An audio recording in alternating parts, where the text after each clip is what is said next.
Today, we are taking a really intense look at a source that argues that the most enduring successes, whether it's in politics or business or even just personal achievement, they all come from a single, unified psychological blueprint. It promises really nothing less than the secret formula to becoming an unbeatable winner. We're going deep into what the source material calls the Fox Mindset. And that label, the Fox Mindset, is so crucial because when we think about success, our default, it often goes to the lion. Right. Strength, power. Exactly. Strength, confrontation, a lot of noise, just sheer brute force to overcome things. But the material we're looking at makes a really sharp contrast. Oh, so? It says the lion's victory is often, temporary, it's exhausting, it's very visible, which, well, that makes it an immediate target. Okay. We are instead looking at the world of the fox. The intellectual, the strategist, the one who achieves that lasting success because they operate, and I'm quoting here, silently, without noise or uproar, but with fatal precision. Wow, so this isn't just about being clever or maybe a little deceitful. The source seems to be saying this is a fundamental restructuring of how you see reality and even time itself. It is. It's like an internal technology that lets you see the future of your decisions. I like that.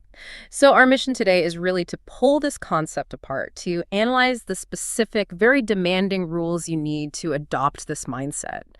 We're going from the foundations of radical observation and extreme emotional control. All the way to mastering time. All the way to mastering the flow of time itself. We want to understand the complete blueprint for getting that kind of profound success while staying, well, almost invisible to your competition. Okay, let's unpack this. If we're going to be silent hunters, I guess we need to start with the foundational rules of perception. That's the only place to start.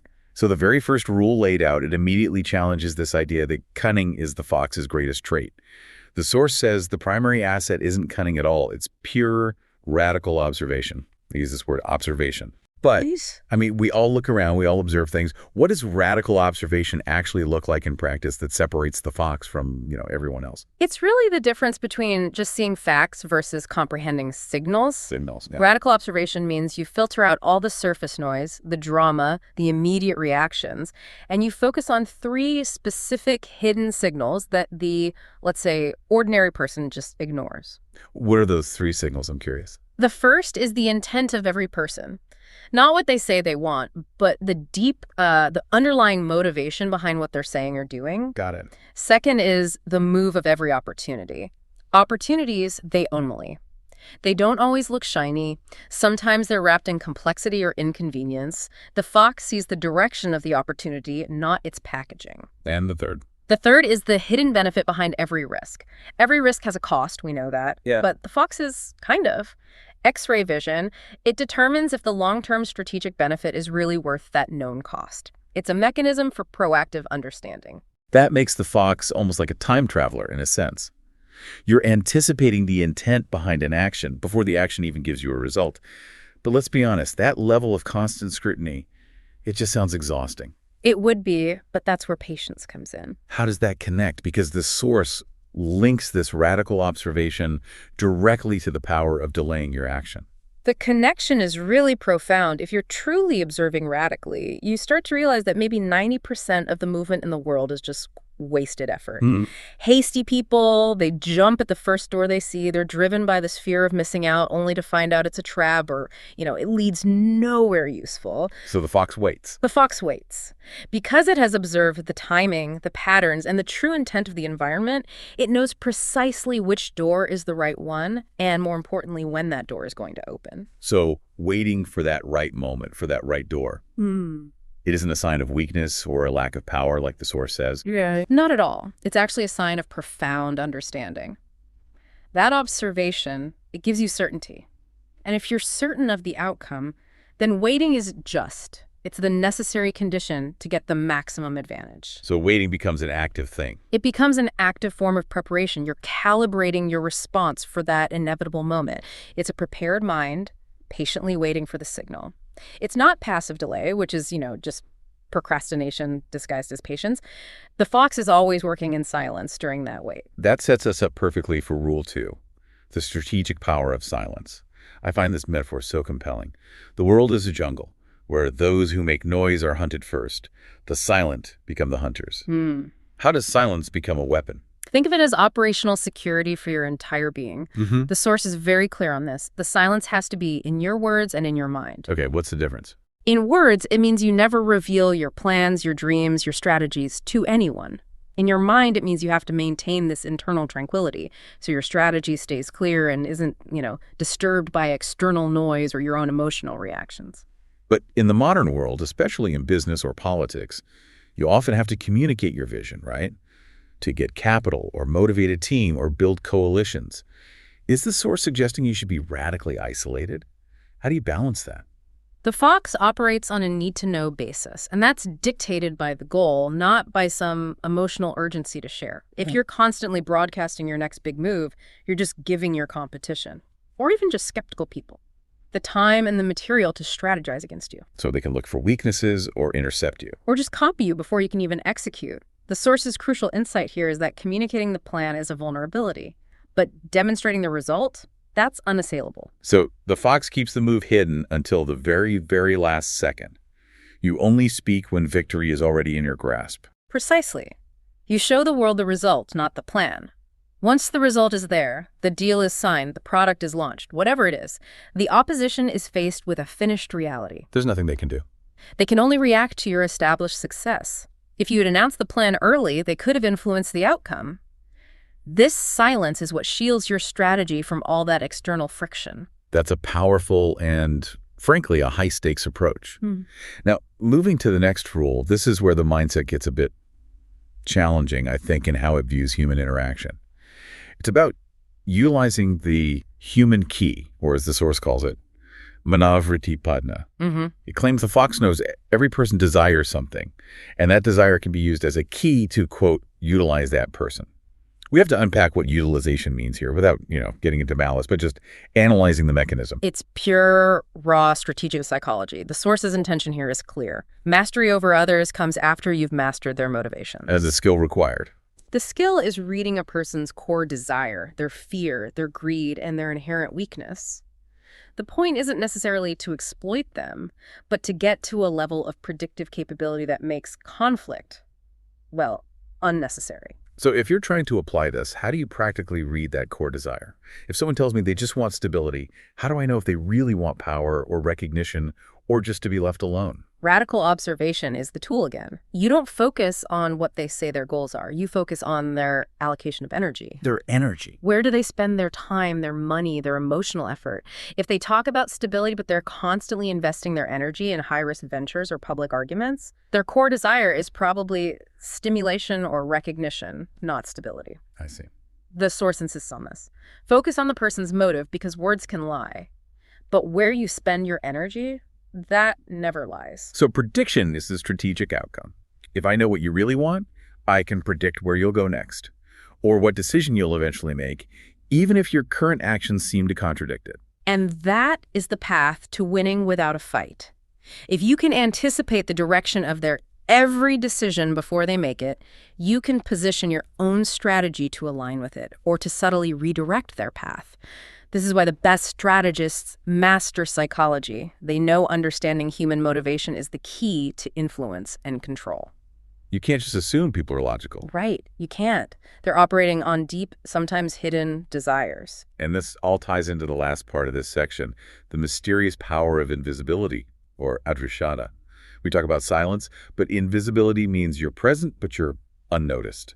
Not hiding, but strategically ignored. Invisibility is the natural consequence of applying all these rules flawlessly. You become invisible not by disappearing, but by becoming strategically unreadable. Unreadable. No one can see your next move. No one can understand your plan. Why? Because you're calm, you observe keenly, and you only act at the exact right moment. So if I start reacting emotionally, if I rush a decision, if I'm constantly shouting about my wins, I immediately lose my invisibility. I've given the world a consistent pattern to attack. You've just stepped out of the strategic shadow and become a glaring target. The source really stresses that invisibility is a condition you have to earn. It's only for those who maintain that deep calm and that keen focus. When you stop conforming to the normal reactive patterns of anger or panic or boasting, you become strategically nullified in the minds of your competition. They just assume you're irrelevant because you're not making any noise. And that calm is the foundation for the next stage. Yes. the ultimate foundation for internal mastery. Okay, so that brings us to section 2, which is all about that internal mastery, controlling the commander and the clock. This section immediately focuses on the really harsh internal condition you need to maintain that invisibility. Absolute control over your emotions. The greatest battle, the source says, is internal, not external. This is where most ambitious people they derail their own success. They can't control the commander themselves. And this is where the Fox mindset really distinguishes itself from just, suppressing your emotions. It doesn't say don't feel. It says don't be a slave to your feelings. It suggests you should be utilizing emotions as strategic tools, which that's a massive psychological task. Wow. How do you do that? How do you transmute that negative energy? It's all about redirection. You have to see the emotion as raw energy that just needs to be refined. For example, instead of letting fear paralyze you, you convert it into a warning signal. A signal? Yes, a signal that prompts a deeper view of your preparation and your planning. Fear is basically a mechanism that's saying, hey, there aren't enough defenses here. The fox listens and builds defenses. Okay, what about anger? Instead of letting anger lead to some reckless retaliation, you convert that burning, focused intensity into pure energy for disciplined execution. So the anger isn't released outward in shouting or debating. It's channeled inward as fuel for tireless work. Precisely. And grief. Grief becomes wisdom. Wisdom you get from the loss, which makes sure that the mistake that caused the grief is never repeated. And stubbornness isn't for arguing small points. It's channeled into an unbreakable, directed resolve toward that ultimate goal. Every powerful emotion is just high-octane fuel that has to be steered, not just burned away. And the moment you control your reactions, you become invisible again. People expect that emotional output. When they don't get the predictable panic or anger or defensiveness from you, they can't map your next move. But that sounds profoundly lonely, living without that external emotional validation. It is. That's part of the cost of this mindset. And we're going to get to that later with something called the foresight paradox. But strategically, this is crucial. Most people just react to external stimuli. If you remove your predictable reaction, you remove the opponent's ability to set your pace. You become the one who sets the pace. Okay, let's move on to Rule 4, the flexible mind Lachilidimag, and the need for burning the past. The material argues that rigidity is weakness. The rigid are the ones who break, but the flexible endure. This is a deep critique of what you could call strategic inertia. A lot of people, they fall in love with their methodology or their initial plan. The Fox mindset teaches that the ultimate goal has to be static, like a distant mountain, but the path to get there must be completely fluid. So if the door is closed, find another one. Find another one immediately. And if there isn't another route? Then the source insists you have to get creative, even disruptive. You have to be prepared to drill a hole in the wall. You can never allow an obstacle to justify stopping your progress toward that core objective. It demands a commitment to the outcome over any rigid, predetermined method. But the price of that flexibility seems really steep. The need to burn the old. Yeah. If you want to become new, you have to consciously let go of old ideas, old fears, old wounds, even old beliefs. Why is letting go of the past so critical for success? Because the past is a blueprint for predictability. And it's an emotional constraint. Old wounds become these anchors that hold you hostage to previous failures. Old beliefs, they blind you to new, necessary realities. If your strategy is dictated by historical context, like, this is how we've always done it, or I failed the last time I tried this, then you are not acting in the present reality. The source compares it to a law of nature. The old tree has to fall for the new, stronger one to grow. Holding on to resentment or regret literally prevents you from seeing new opportunities clearly. So if the past dictates your present actions, you are, by definition, predictable, and therefore vulnerable to the hunters. This allows the fox to always be prepared for change, which is the only constant. Exactly. The fox is constantly optimizing, constantly shedding unnecessary baggage, whether that baggage is a physical resource, a failed partnership, or just an outdated belief system. It demands a brutal self-honesty about what's truly serving the future goal and what is just a comfortable habit. That sets us up for what feels like the master key to strategy, Rule 5, playing with time, or Samaika Kill. This completely flips the script on modern hustle culture, which says success comes from more effort. The fox seems to argue for highly efficient, strategically timed effort. It argues for the right effort in the right direction at the right time. People exhaust themselves, applying massive energy in the wrong direction or at the wrong moment. They mistake activity for achievement. Strategic timing means waiting until the probability of success is maximized, not just acting the moment an idea strikes. And the source identifies a really serious flaw here, the trap of haste, or Yaldbazi. It says hasty people are used as bait by the world. How does that lure work? Haste is driven by emotion anxiety, impatience, the desire for quick validation. Hasty people make quick decisions, which leads to quick regrets. They hope quickly and they break quickly because their foundation was never tested. Right. When you act in haste, you skip that critical observation step. You react to surface stimuli, and that makes you a reactive piece on the strategic chessboard. You're easily lured by false opportunities or pushed into premature fights that just drain your resources. So the power belongs to those who wait.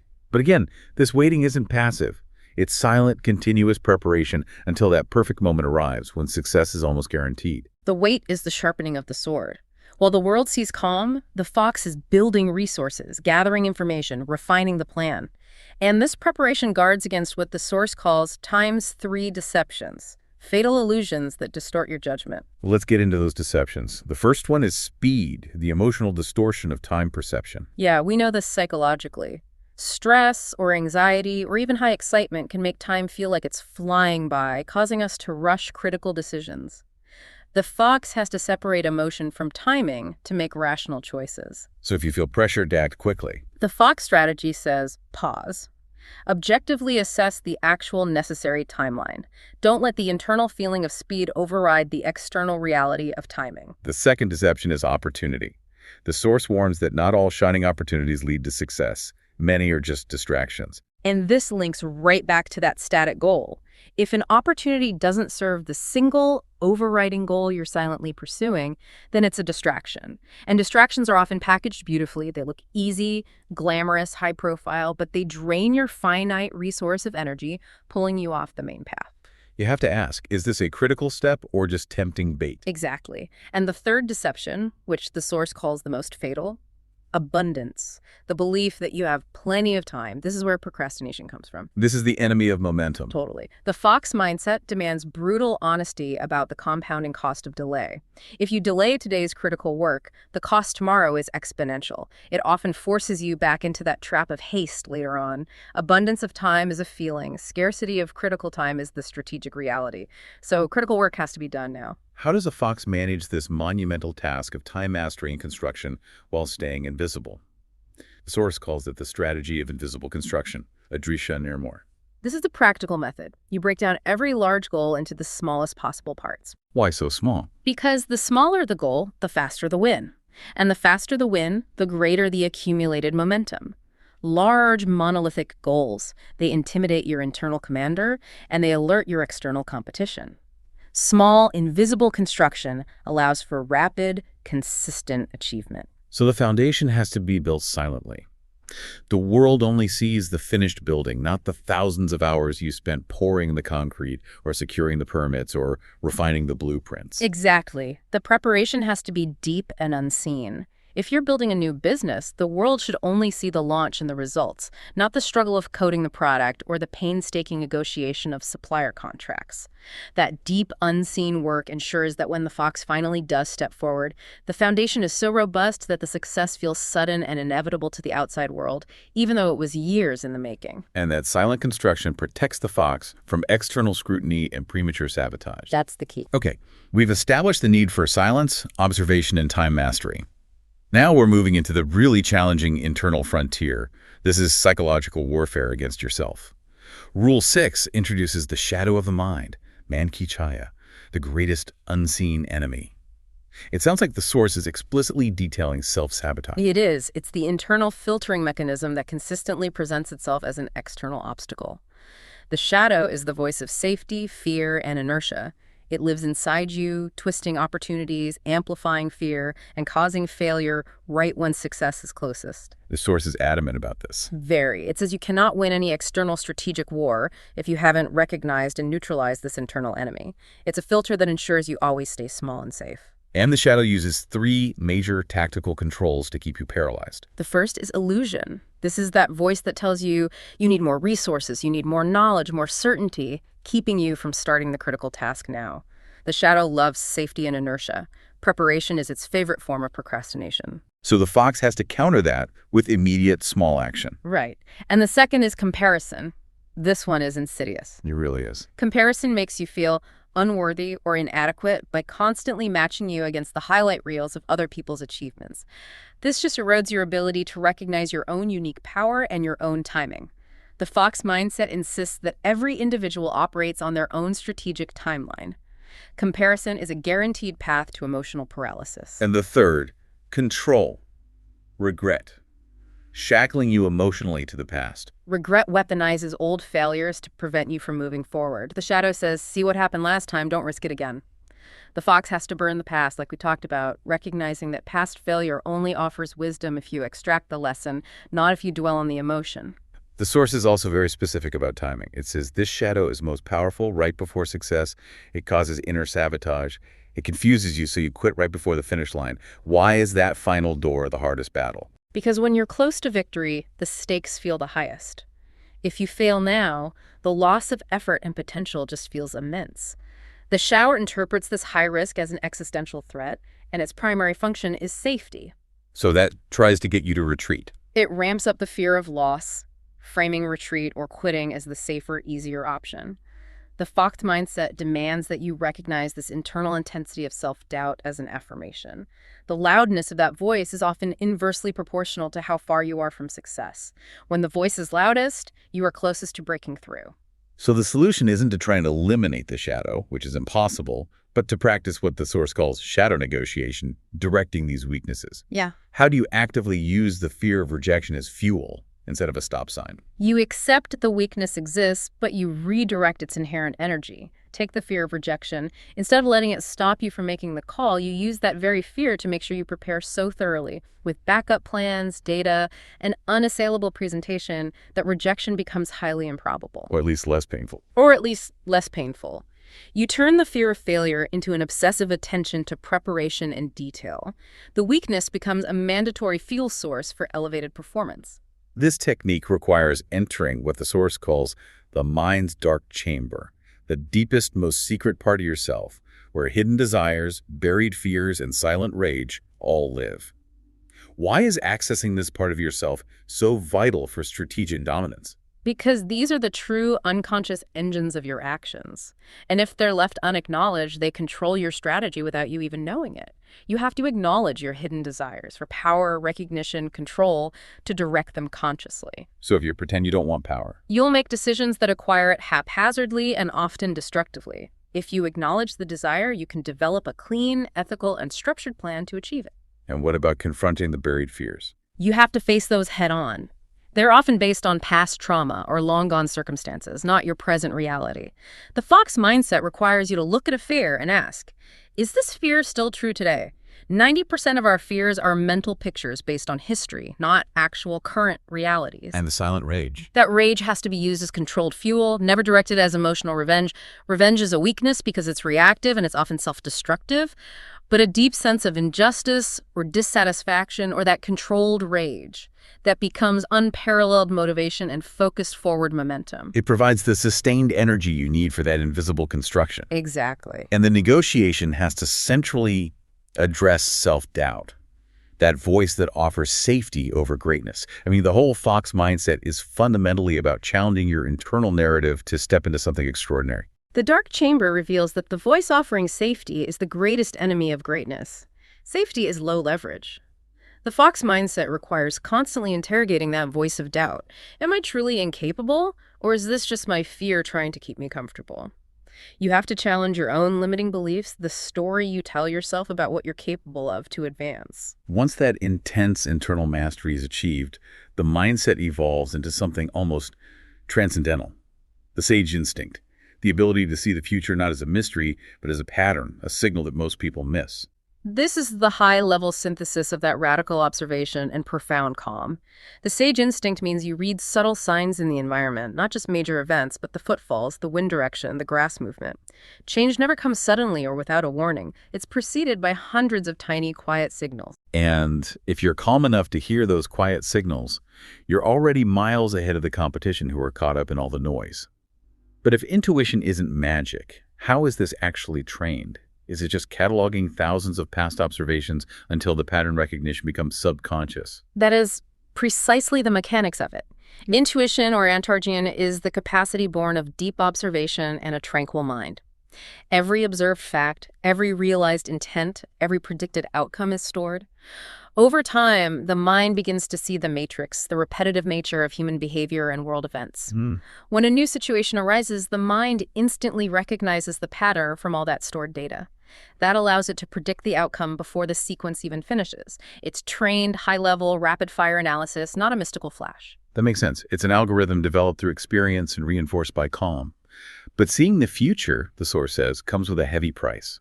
It calls it the foresight paradox. The deeper you see the future, the more isolated you become, because your vision is just fundamentally different from the crowd's. This is the central burden of leadership and deep strategy. You start experiencing what the source calls vision isolation. You're walking in a future they haven't reached yet. You see dangers and opportunities that others completely miss. Can you give an example? Sure. If the fox sees that a current market trend is a dangerous bubble that's going to burst in 18 months, but everyone else is just celebrating quarterly profits, the fox looks foolish or negative or even fearful. The crowd will question your moves and label you as strange because they're trapped in the short-term present. And that creates the emotional gap. When everyone else is panicking over a small crisis, say a minor stock market correction, you stay profoundly calm because you understand the broader 18-month trajectory you already anticipated. This distance makes you appear cold or heartless. It's the conflict between the short-term noise and the long-term signal. The fox can't afford to react to small crises. They're just anticipated data points. This creates an internal restlessness because the Fox mindset is moving several steps ahead of the world's pace. You want to execute things that aren't socially or financially feasible yet. And the most profound aspect of this paradox, the silent responsibility. The loneliness of knowing the consequences if you fail to act because you saw it coming. It forces you into solitary decision-making and solitary risk-taking. You carry the weight of future results completely alone. If you fail, it wasn't a surprise. It was a failure of execution on a predicted path. That immense pressure demands that the fox cannot afford emotional dependency on others. And finally, the identity split. The future self guiding the strategy versus the present self executing the immediate steps. How does the fox maintain sanity during this split? The source suggests you have to utilize the split, not fight it. The future self, born of that sage instinct, it informs the long-term plan and ensures the strategic integrity of the goal.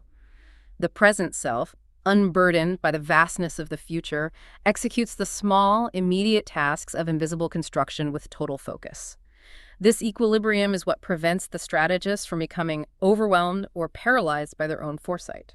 Conquering that foresight paradox leads to the ultimate state of mental clarity, the third eye of strategy. This is the stage where the mind can make rapid, complex predictions just by observing the environment. It's pure, refined mental power, enabling almost infallible strategic moves. This level of awareness, it operates on some deep principles. The first and most critical one is truth over illusion. You have to see the world exactly as it is, not as you wish it to be. Any strategy built on hope or fantasy or emotional comfort is guaranteed to fail. Reality, no matter how harsh, is the first and only fuel for a sound strategy. And the second principle is truly advanced. It must take years of training.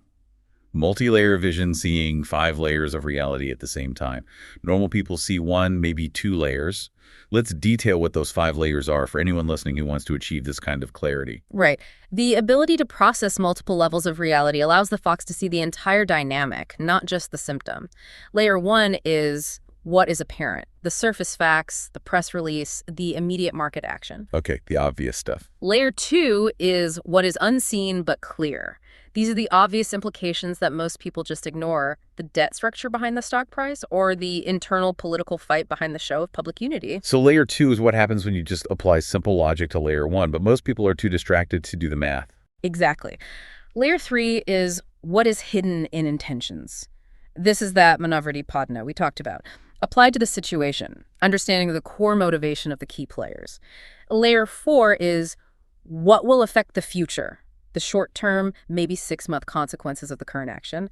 And layer 5, the most critical, the root cause of the change. The fundamental driver. The fundamental driver of the situation, the core policy shift, the long-term demographic trend, the deep cultural inertia. When you can see all 5, the surface fact, the implication, the motive, the consequence, and the root cause, your strategy is just operating on a different dimension. You're treating the systemic illness, not just the fever. And the third eye also grants the ability of energy reading. You read the deep tone or vibration or energy of a person or a situation. This is deeper than noticing crossed arms. It's an instant, holistic assessment of intention or truth or a trap. Many successful people call that a gut feeling. Right, but the Fox Mindset clarifies this. It says, this is the subconscious product of cataloging thousands of interactions until the pattern recognition of untrustworthy energy becomes immediate and automatic. It's trained intuition working at high speed. But there's a warning here, too. The danger of overvision collapse. Seeing too much data can lead to a perpetual state of suspicion, where every person and every opportunity looks like a threat or a trap, which would halt all progress. This is the risk of being paralyzed by your own genius. The Fox Mindset warns, use the vision, don't let the vision become your master. Your purpose is strategic action and execution, not just flawless diagnosis. If your deep clarity prevents you from moving forward, it's become a liability. You have to consciously pull your focus back to the immediate executing self. Once that clarity is balanced, we move into the external application of power, the art of tactical deception. The goal here is to actively redirect your opponent's thought process to make sure the fox stays unseen. Tactical deception is a necessity because visibility equals vulnerability. The first technique is visible misdirection, showing the world a fake signal or a fake direction to hide your real plan. How would that work? You might focus public attention on a small, less important product launch, while the real construction, the invisible construction, is focused on a completely different market transformation. You keep your steps unpredictable to maintain that strategic nullification. And the second technique, controlled weakness, is something you see throughout history. You feign a smaller status or an initial failure to make your opponent complacent to get them to drop their guard. This is the ancient art of hiding strength. Opponents relax when they assume you're weak or small or insignificant.